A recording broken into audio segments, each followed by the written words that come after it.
Então foi uma época que era bem treta mesmo, porque assim, você não tinha instrumento financeiro ainda pra falar, porque a BlackRock tem um ETF. Não, era porradaria A ali. galera.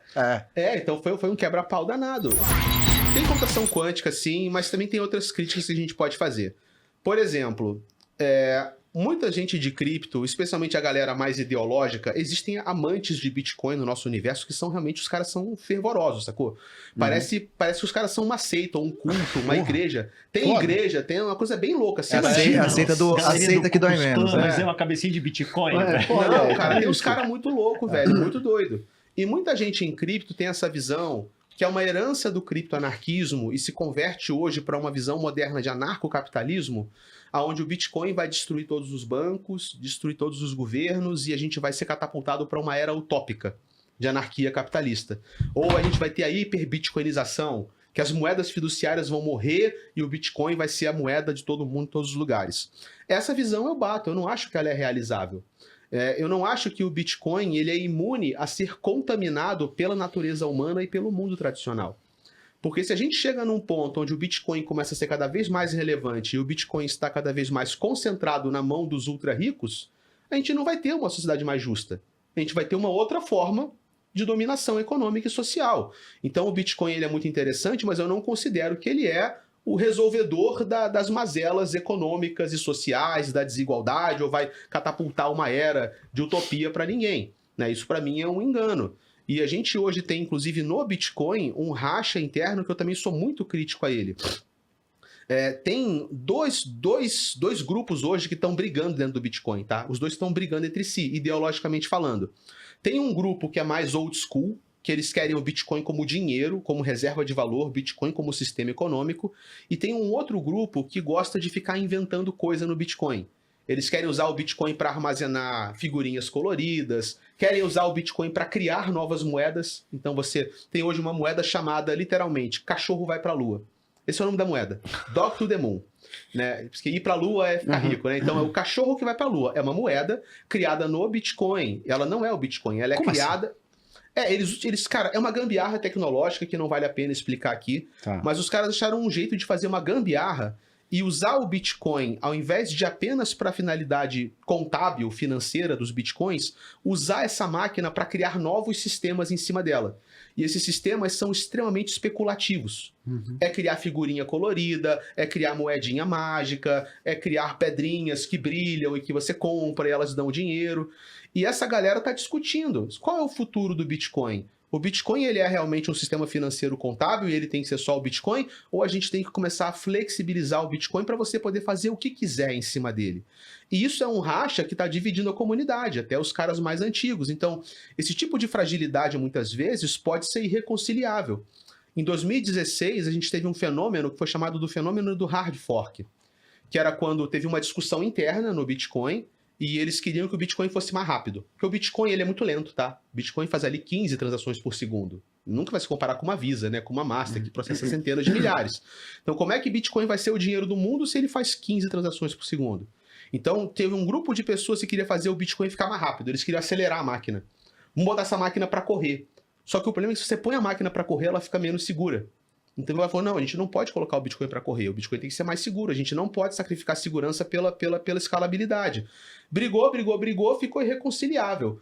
A galera que queria acelerar falou, então tá bom, então dane-se, eu vou criar um Bitcoin novo.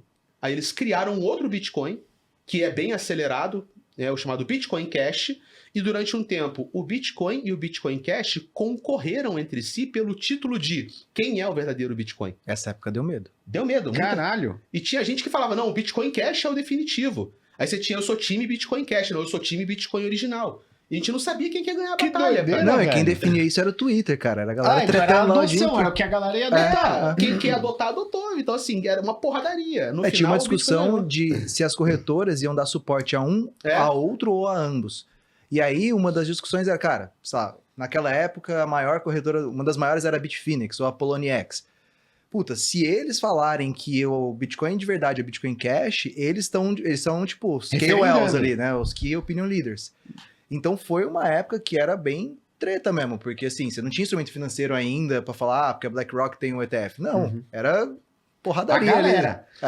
Então foi um quebra-pau danado. E no final são várias partes, né? Isso é muito... É caótico e orgânico, porque você tem a questão da corretora. Para muita pessoa leiga, velho, o Bitcoin é aquele que a Binance fala que é o Bitcoin. Se ele abriu a Binance, tá escrito Bitcoin, esse é o Bitcoin.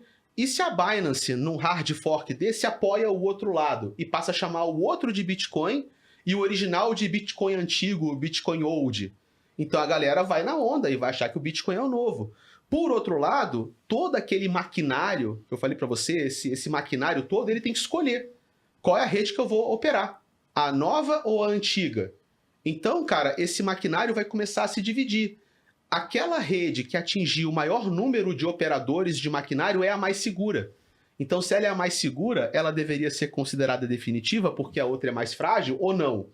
E as pessoas vão querer adotar ou não vão? Toda essa discussão começa a gerar uma guerra cultural.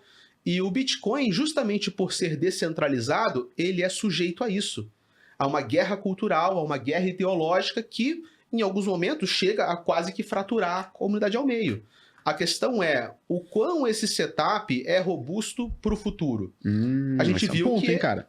Isso é uma questão que a gente não sabe. Ele passou bem por 2016? Passou. Ele tá se virando bem até agora com essa? Tá, mas, cara, daqui a pouco você vai ter o seguinte, a gente tem uma guerra ideológica e tem um fork desse, uma divisão, quem é que a BlackRock vai apoiar? Né? E aí? E aí a BlackRock domina já, sei lá, 30% do supply do Bitcoin.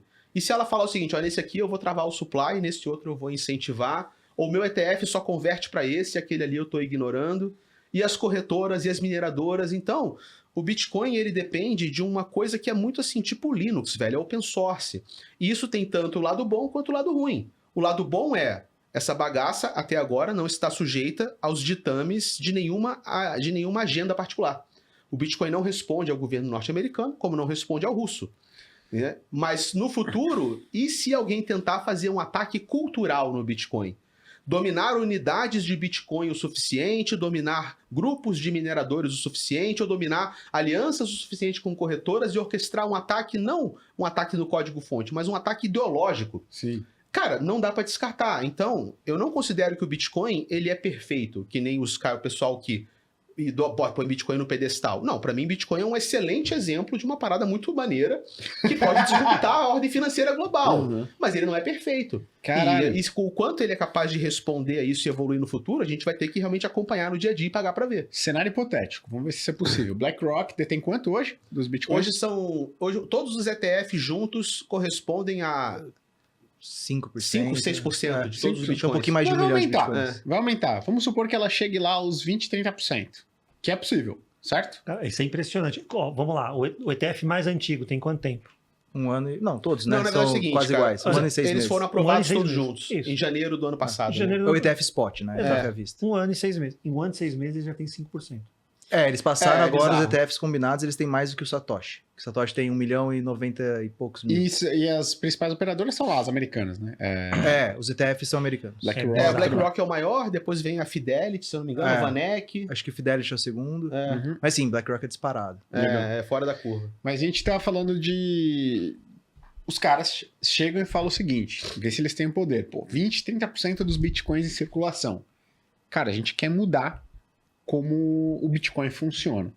Os caras chegam e falam, porra, agora... Quero mais rápido. Quero mais rápido. Então, mas não é tão simples assim. Porque eles detêm bitcoins e não poder computacional.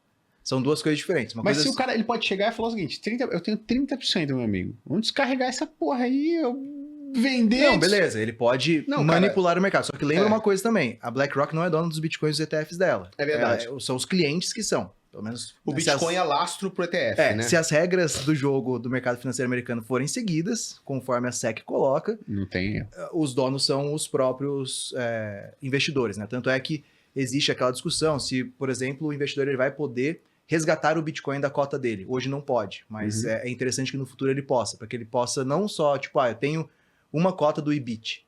Eu quero vender de volta para dólares. Não, eu só quero resgatar. Me dá o Bitcoin e queima essa cota. Mas ele tá 30% lá sob legislação americana. E aí o governo dos Estados Unidos fala, você tem X dias pra se desfazer desses Não, criptoativos. muita coisa pode acontecer. Muita coisa pode Muita acontecer. Eu tô coisa. pensando aqui que, cara, existem Saquinho de maneiras... maldade é o Alberto, Porra, hein, Guilherme? por exemplo- Porque assim, porque os caras falam, os caras mexem o saco, porra. Quando eu tô falando lá de cripto aqui, agora eu tô com os dois caras, tô trazendo vários pontos que são, porra, a BlackRock chegar, o governo americano e bloquear Não, tudo. um exemplo é o Eric Trump, ele tá com uma iniciativa muito forte chamada American Bitcoin, que é uma empresa de mineração, porque eles têm uma agenda forte de levar mais poder computacional ainda para os Estados Unidos, minerar, assim, uma das taglines do Trump na eleição foi: eu quero que todos os próximos bitcoins minerados sejam minerados em solo americano.